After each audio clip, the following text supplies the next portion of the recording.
Single dad chased a kid who stole bread. The CEO watching gave him a job instead. The bakery windows fogged from the warmth inside.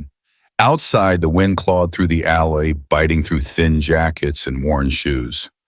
Claire Donovan, CEO of one of the city's largest food distribution companies, sat in her black sedan with her driver parked discreetly nearby. She was on a rare solo visit to scout a community center she planned to fund. Her board didn't understand it. Claire had everything, a mansion, media, praise, a net worth that made headlines. But today she wanted to feel something real. What she didn't expect was the chase. The line moved like molasses, and Jared could feel the weight of every cent in his pocket. He counted the items in his hands again, a small carton of milk, a bruised loaf of bread, and 3 red apples. Lily loved apples, like little sons, she once called them. His daughter, barely 7, sat by the coin-operated pony near the store entrance, swinging her legs and humming a tune off key, oblivious to the rain outside or the math he'd been doing in his head all morning. The kind of math no calculator could fix: rent, groceries, school lunch socks with no holes. He checked his total in his head again. Close. Very close. That's when he saw him, a thin boy in a ragged hoodie, hovering near the bread shelf. His eyes darted like a trapped animal's. Then, quick as a whisper, the kid slipped a loaf under his jacket and turned. Their eyes met. The boy froze. And then he ran. No one else saw. No manager yelled. No alarm sounded. Just Jared. Without thinking, he reached into his coat, pulled out a crumpled $5 bill, his last one, and handed it to the confused cashier. For the bread, he said, already halfway out the door. Rain hit his face like a slap as he burst into the parking lot. He didn't know why he was chasing the boy. Maybe it wasn't about theft. Maybe it was about hunger, the kind that had nothing to do with food. The boy darted past the row of shopping carts like a shadow. Jared chased him without hesitation, weaving between bumpers and puddles. The rain had started again, soft but steady, a cold mist clinging to his jacket, plastering his hair to his forehead. "Hey, kid, stop," he called out, breath ragged. The boy didn't look back. Jared wasn't fast, not anymore. But fatherhood had given him something stronger than speed: persistence. He pushed on around the corner of the building and into a narrow alley where the boy finally tripped over a plastic crate and went down hard on one knee. Jared slowed, hands raised, palms open. He wasn't here to punish. He wasn't even sure what he was here for anymore. The boy scrambled upright and spun, eyes wide with fear. He clutched the loaf of bread tight against his chest like it was gold, or safety, or proof that he mattered. "I wasn't gonna sell it," the boy said quickly, voice shaking. I'm hungry." Jared's breath came in heavy pants. His own stomach rumbled in response. He crouched down, knees creaking, and looked the boy in the eye. "What's your name, Luis?" the boy whispered. "Okay, Luis," Jared said gently. "You can keep the bread." Luis blinked, unsure. Jared reached into his coat pocket and pulled out a slightly crushed granola bar, one he kept in case Lily got hungry between meals. He held it out. "Here, take this too." The boy hesitated, then took it with both hands. "No, thank you." No tears, just quiet. Jared stood slowly, his knee twinged. "You have somewhere to go." Luis shrugged. "Maybe." Jared didn't press, he just nodded. "All right, stay safe." And then from across the alley, through the window of a sleek car, someone was watching. But neither of them saw her, not yet. From across the lot, partially shielded by tinted glass and drizzle-slicked windows, a woman had paused mid-step. Her heels clicked against the pavement, sharp measured and out of place in a neighborhood that knew more about worn sneakers and overworked boots. A cream-colored coat draped over her shoulders like something from a magazine, but she didn't hold herself like someone trying to be seen. She was still watching. The boy had run past her minutes ago, a blur of desperation. Then came the man, tall, weathered, soaked to the bone, but focused only on the child. She watched the chase with distant curiosity until the moment in the alley. He hadn't yelled, he hadn't grabbed, he had crouched, and offered something small, a granola bar with a look that said, "I understand." Something about it stayed with her longer than it should have. It was nothing dramatic, no crowds, no spotlight, but it was honest, human. She adjusted the strap of her handbag and exhaled as if grounding herself again. Then wordlessly, she slipped a sleek, embossed business card back into her purse. A soft chime sounded as she made a call through her wireless earpiece. "No, I'm still nearby," she said. A pause. Then, "Find out who that man is." She didn't offer an explanation. She didn't need to, because something in his eyes, keen, weathered, exhausted, had reminded her of a man she once knew. Or perhaps the person she once wanted to be. Back at home, Jared stirred a pot of instant noodles, the steam fogging up the cracked window above the sink. The apartment was small, 2 rooms, 1 heater that worked when it felt like it, but it was theirs. And it was warm tonight, not just from the stove, but from the soft hum of routine. Lily sat at the wobbly kitchen table, her legs swinging under her chair. Crayons scattered across the surface like confetti. She was drawing something, a pony maybe, or a dragon, or both. With Lily, they were often the same. "Did we get apples, Daddy?" she asked, not looking up. "We did," Jared said, turning off the stove and reaching into the paper bag. He handed her one red and a little bruised, but she accepted it like it was treasure. She bit into it, juice dribbling slightly down her chin. "Tastes like Saturday." He paused. "What do you mean?" Lily shrugged with a shy smile. "Like when we used to go to the park, and you pushed me real high on the swing. That's what this tastes like." Jared's throat tightened. He didn't correct her. Those Saturdays had become rare, too many double shifts, too many bills, but she remembered them. She missed them. And still, somehow she found joy in a 50-cent apple. He reached over and wiped the juice from her chin with his sleeve. "It's a good apple, then," he murmured. She nodded, chewing happily, legs still swinging, crayons still rolling. It was just another day, but to Jared it was everything. The morning air still held the bite of winter as Jared tied Lily's shoes by the door. She was humming again some song from school, while he packed her a sandwich and a note scribbled on the back of a grocery receipt. Just as he reached for her coat, there was a knock.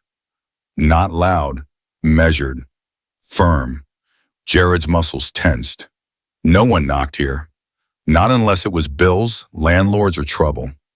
He opened the door cautiously. Standing there was a woman mid-40s, poised, wearing a tailored navy blazer and holding a leather folder tight against her chest. Her hair was pulled back, her heels clicked against the hallway tile, and something about her presence immediately made him feel like his hoodie was too thin, his apartment too small. "Mr. Cole," she asked, voice smooth but not cold. "Yeah," he replied, stepping slightly forward to shield Lily from view. She extended a hand. "My name is Vivian Reese. I represent a client who was present during, well, an incident yesterday outside the Market Street grocery." Jared furrowed his brow. "The kid?" he asked. Vivian nodded. "She saw everything. Your reaction, your kindness." He stiffened. "Look, I didn't do it for thanks or attention, just seemed like the right thing." "I understand," she said, her lips curving into a faint smile. "And that's exactly why she wants to meet you." He blinked. "Who?" Vivian hesitated only for a moment. "Let's just say someone in a position to make a difference. She prefers discretion."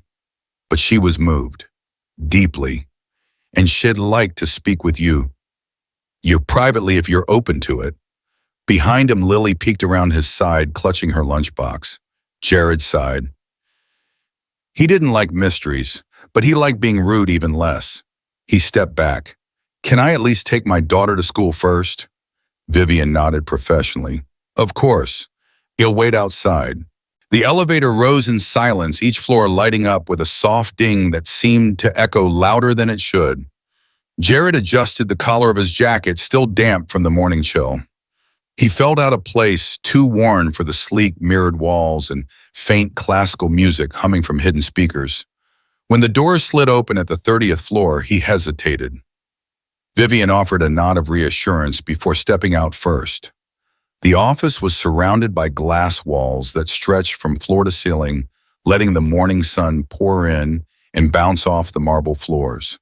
It overlooked the city like a ship at the helm, calm and distant. At the center stood a woman, poised, impeccably dressed in charcoal gray. Her presence was still not icy but commanding and familiar. It was her, the woman from the parking lot, the one who had watched. "Mr. Cole," she greeted. Her voice was smooth but grounded. "I am Evelyn Sharpe, CEO of Sharpe Foods." Jared blinked. "You run the grocery chain?" "Among others," she replied, stepping from behind her desk with grace. "Please have a seat." He sat slowly, feeling the unfamiliar softness of the chair. "I didn't realize someone like you noticed things like that." She smiled faintly. "Most don't, but I try." She folded her hands. "I saw you with the boy. You didn't scold. You didn't shame. You fed him." Jared shifted in his seat. "It wasn't much. It was more than most," she said firmly. A pause. He didn't speak, just waited. Evelyn walked to the window, her voice softer now. "We're starting something new. A community outreach program through our foundation, aimed at food insecurity, but not just charity jobs, dignity, hiring with purpose." Jared tilted his head. "Okay." She turned back to him. "You know the people we're trying to help. You've lived it. You understand what it means to stretch every coin to make kindness count." He blinked. "I'm a dishwasher. I fix things with duct tape. I'm not a strategist." "That's exactly why I want you involved," she said. Another beat of silence. "I don't need polished answers, Jared. I need truth. Would you consider helping us design it? Ground up, local focused. We'll train you, support you, pay you well, but it only works if someone like you is at the heart of it." Jared looked down at his calloused hands. He thought of Lily, of the nights he skipped meals, the boy in the alley, the granola bar. He looked back up. "We'll consider it," he said, voice quiet. Evelyn smiled again, this time fuller. "Good," she said. "That's all I ask." The folder sat on the table between them like it didn't belong there, too crisp, too official, too unreal. Jared stared at it, unsure whether to open it or walk away before the dream unraveled. "I don't have a degree," he finally said, his voice low, almost apologetic. "No fancy background. Just a wrench, a kid, and the will to keep going." Evelyn didn't flinch. Instead, she folded her hands slowly on the desk, her eyes steady. "And I have met Ivy League graduates with less heart, less awareness, and far less grit than you." He blinked. "You have compassion," she continued, "in a kind of lived experience no spreadsheet or resume can reflect. We don't need someone who's read about hardship. We need someone who's walked through it and still showed up with kindness." Jared looked down at his hands, scarred from work, rough, honest. He remembered fixing a broken faucet at 3 a.m. so Lily wouldn't cry when the water stopped. He remembered counting change at checkout lanes, hoping no one noticed. And now a CEO was sitting across from him, speaking like that counted for something. She pushed the folder gently toward him. "Inside, you'll find the offer. It's full-time, comes with health care, paid time off, stability." He slowly opened the folder. His eyes scanned the top line, then stopped. His breath hitched. He looked again to be sure. The number, it was more than he'd made in the last 3 years. His throat tightened. "Why?" he asked quietly. "Why me?" Evelyn leaned back in her chair, her voice softened. "Because I want to build something that lasts. And that starts with people who know what it means to go without and still choose to give." Jared sat for a long moment. Then he nodded, more to himself than to her. "I need to talk to my daughter," he said. "Of course," Evelyn said, smiling now. "Shall be proud." Chapter 8, starting fresh. The office had polished floors and glass doors, but Jared felt most at home in the warehouse. Sleeves rolled up, hands, busy, boots, dusty. He wasn't hired to wear a tie. He was hired to understand. And he did. By the end of his first week, Jared had helped set up 2 donation hubs in underserved neighborhoods, coordinated the first batch of emergency food boxes, and memorized the names of every warehouse driver and kitchen volunteer. He listened more than he spoke. He asked questions no one else thought to ask, like whether the canned goods matched the local tastes or if the delivery times clashed with school pickups. People noticed. More than once, someone paused and said, "You've done this before, haven't you?" Jared would smile. "I've needed this before." That's close enough. At home, things shifted in quiet ways. Lily had a backpack that didn't squeak when she zipped it. Her shoes didn't pinch her toes. Her new box of crayons came with colors she hadn't known existed. "Mango Tango," she said, coloring a sun. "This one's my favorite now." Jared kissed the top of her head. "Mine too." He still packed her lunches, still folded her socks on the heater so they'd be warm in the morning, still tucked her in with the same goodnight story, but there was something new in the air now. Not just comfort, not just money, hope. It showed up in the way he sat a little straighter at dinner, in the way Lily giggled more freely, in the way their tiny apartment, still modest, somehow felt like more. Because starting fresh didn't mean forgetting where they came from. It meant they could finally stop running and start building. It started as a formality, a polite invitation, a calendared lunch. Jared nearly said no. The idea of sitting across from Evelyn Sharpe power-heeled designer coat Evelyn in a downtown cafe with cloth napkins and lemon-scented water made him feel out of place. He wasn't used to people pulling out chairs for him or menus without prices. But she asked again the next week, and again the one after that. So he went. At first, the conversation was awkward. Weather, work updates, Lily's latest drawing, Evelyn's dog, a rescue greyhound named Jules, who was afraid of stairs. But something shifted on the fourth lunch when she didn't ask about reports or timelines. She asked, "Do you play music in the house?" He blinked. "We hum." "Does that count?" She smiled. "Definitely." From then on, they didn't talk business. They talked about real things, the loneliness that sneaks up after bedtime stories, the fear of not doing enough or being enough for the people who depend on you, favorite songs from childhood, books that made them cry. And one rainy Thursday over soup and sourdough, she told him the truth. "I lost someone too." Jared didn't push. He didn't say anything. Evelyn stirred her tea slowly. "My brother, Robbie. He was bright, stubborn. He used to steal food and give it away, slept under bridges, always said he was fine. Her eyes didn't shine, they dulled like glass left in the cold. I didn't help him in time." Jared reached for his coffee. Words hovered, but he let them fall away. Sometimes silence was the only gift that made sense. And Evelyn didn't seem to need comfort, just company. From then on, the lunches didn't feel formal. Jared stopped apologizing for ordering the cheaper dish. Evelyn stopped wearing heels.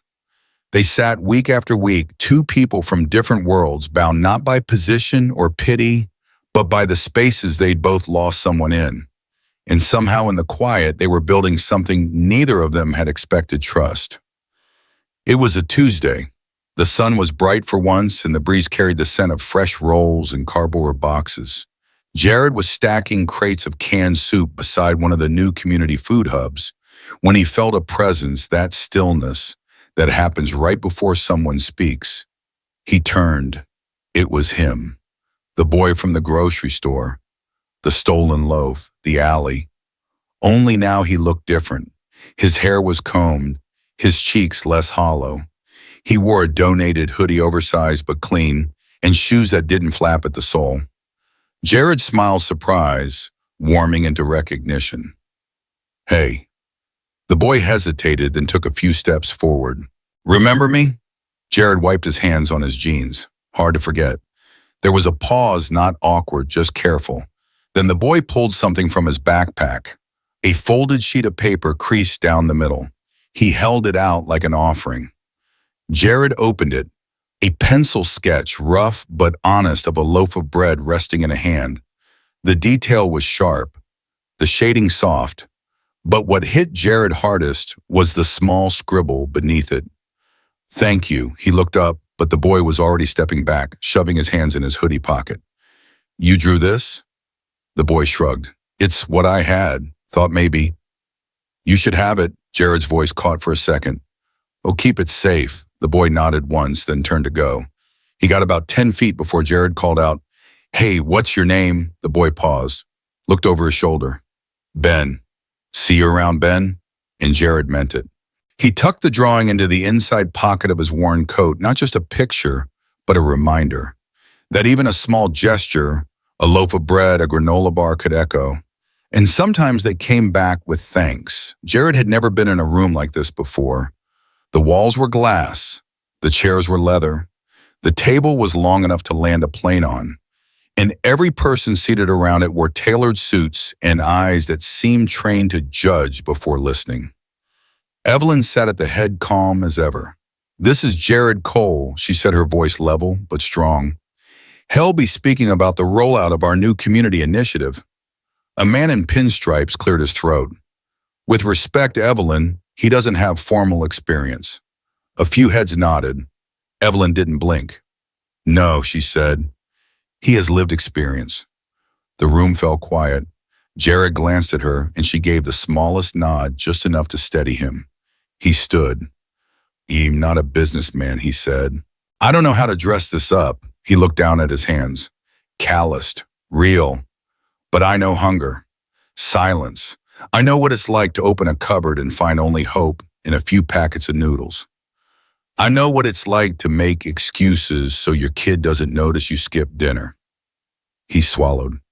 I've seen what happens when someone hands you a sandwich, not with pity, but with dignity. And Ivy's seen a kid's face light up because he feels, just for that moment, like he matters. A woman at the far end of the table slowly set down her pen. Jared met their eyes one by one. That's what this program is about. Not numbers, not optics. People. For a moment, no one moved. Then Evelyn leaned forward, folding her hands. Any other objections, she asked. There were none. Outside, through the floor-to-ceiling glass, the city bustled blind to what had just shifted inside that quiet room. And for the first time in a long while, Jared felt seen not as someone filling a seat, but as someone building a table. The office looked different now. It wasn't the new desk or the bigger badge. It wasn't the staff nodding when Jared passed in the hall. It was the way the space felt earned, not handed. Months had passed since that boardroom meeting. The food initiative had expanded into 3 districts. Mobile meal trucks rolled out every weekend. Volunteers came not just for hours, but for the sense of purpose. Jared had helped hire 6 people from shelters. One was now managing a full site. He still wore his old boots to work, still packed 2 granola bars in his coat, one for him, one just in case someone else needed it more. One Friday afternoon, Evelyn called him up to the rooftop garden, a rare, quiet space above the city. You know, she said, handing him a mug of tea, I've worked with strategists, consultants, experts from every field. But no one shifted this company's heart like you have. Jared looked down, a little uncomfortable. I'm just doing what I can. No, she said, you're doing more than that. You're helping us see people, not statistics. And I'd like to offer you something permanent, a full leadership role. Title, salary, benefits, everything. He was quiet for a long moment. It's not about the title, Jared said finally. I'm not chasing that. I know, Evelyn said. That's exactly why you should have it. He looked out over the city buildings like jagged teeth against the sky streets winding far below. Then he smiled. I'll take it, he said. Not for me, for Lily.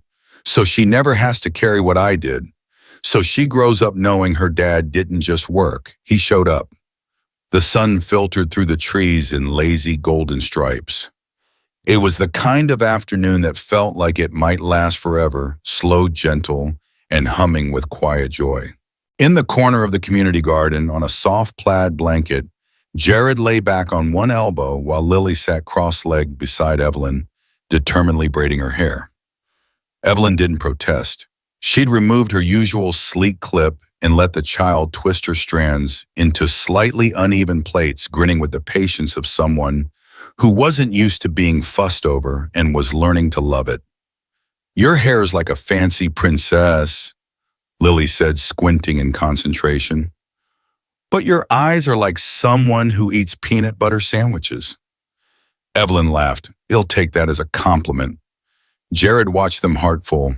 He took a bite of the sandwich Evelyn had brought, real bread, soft and fresh, with roasted chicken and crisp lettuce. A world away from the instant noodles of 6 months ago. He chewed slowly, not wanting to interrupt the moment, but then he spoke, almost to himself. "Didn't expect this when I chased down a loaf of bread," he said, gazing at the garden beds, the sunflowers taller than Lily. Evelyn turned toward him, her voice softer now. "Neither did I." There was no need to say more.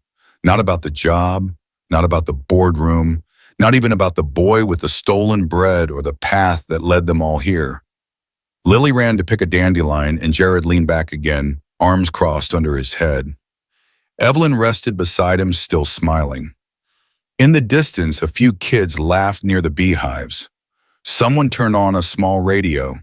The soft buzz of life carried through the warm air. And for the first time in years, Jared didn't worry about tomorrow. He just let the day be enough. It arrived on a Wednesday, a plain white envelope tucked between bills and flyers with his name scrawled in pencil. No return address. Jared turned it over slowly. The handwriting was young, uncertain, the kind you only see in the early years of school, where every letter is its own little victory. He opened it at the kitchen counter while Lily hummed in the background, stirring hot cocoa like it was a science experiment. The card inside was homemade folded notebook paper, edges uneven. On the front, drawn in crayon, was a loaf of bread with a smiley face. Inside, the message was simple. "Dear Mr. Jared, I'm in school now. They gave me breakfast this morning. I thought of you. I want to be like you when I grow up. Jonah, the boy from the alley, the one who'd run with a loaf of bread clutched to his chest like it was his only lifeline." Jared sat down hard, his hand still holding the note. His throat tightened, and for a moment he couldn't speak, couldn't move. Lily looked up. "Daddy, you okay?" He nodded slowly. "Yeah, baby, just got a letter from a friend." She walked over and peeked at the card. "He draws bread better than me," she observed. Jared chuckled through the lump in his throat. He's had some practice. He looked at the card again, then placed it carefully on the fridge, holding it in place with a flower magnet. It didn't shine like a diploma or carry weight like a paycheck, but it meant something more. It meant the circle was closing. That kindness, simple, unspoken, and quiet, could ripple out far beyond the moment. That a stolen loaf of bread could lead to a full breakfast, and a frightened boy could find his way back to hope. And it meant Jared wasn't just surviving anymore. He was building something. The old grocery store was almost unrecognizable. New floors, brighter lights, shelves stocked with fresh produce and warm colors. But the biggest change stood near the exit, just where the pony ride used to be. A mural. Painted across the wall was a simple scene, a man kneeling, hand extended, offering a loaf of bread to a boy with worn shoes and tired eyes. The brushstrokes were warm, full of movement, and feeling not just paint, but memory. Above the image in soft, bold letters, it read, "Kindness costs nothing, but it can feed everything." Jared stood beside it quietly, one hand on Lily's shoulder, the other in his pocket. She beamed up at the mural, pointing. "That's you, Daddy," he chuckled. "Hard to believe." "No," she said matter-of-factly. "You help people. That's what heroes do." From the other side of the small gathering, Evelyn stepped beside them. She wore her usual elegance, but her eyes were softer than usual, filled with something that looked like peace. "You know," she said, "this idea started with you." Jared raised an eyebrow. "Pretty sure you funded the whole remodel." She shook her head gently. "Money doesn't build meaning. People do. You reminded me why we even started Sharpe Foods in the first place. To feed, not just to profit."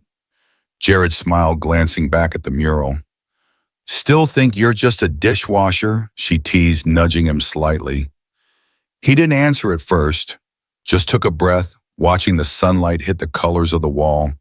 Then he said quietly, I think I'm exactly where I'm meant to be. Lily reached up and held his hand, and Evelyn reached for the other. And in that small triangle of connection, a child, a worker, a CEO, something beautiful had taken root. Not because of money, not because of titles, but because someone once cared enough to chase after a loaf of bread and never stopped caring after that. Years later, when the world had shifted in quiet, beautiful ways, Lily would smile as she told the story, "My dad once chased a kid over a loaf of bread." Her friends would laugh, thinking it was just a funny memory. They wouldn't know, not really, that that moment changed everything. Because sometimes chasing a stranger isn't about punishment or justice. It's about something softer, something braver. It's about seeing someone in their moment of hunger and choosing kindness anyway. And sometimes when you do that, you don't just feed a child, you feed the future.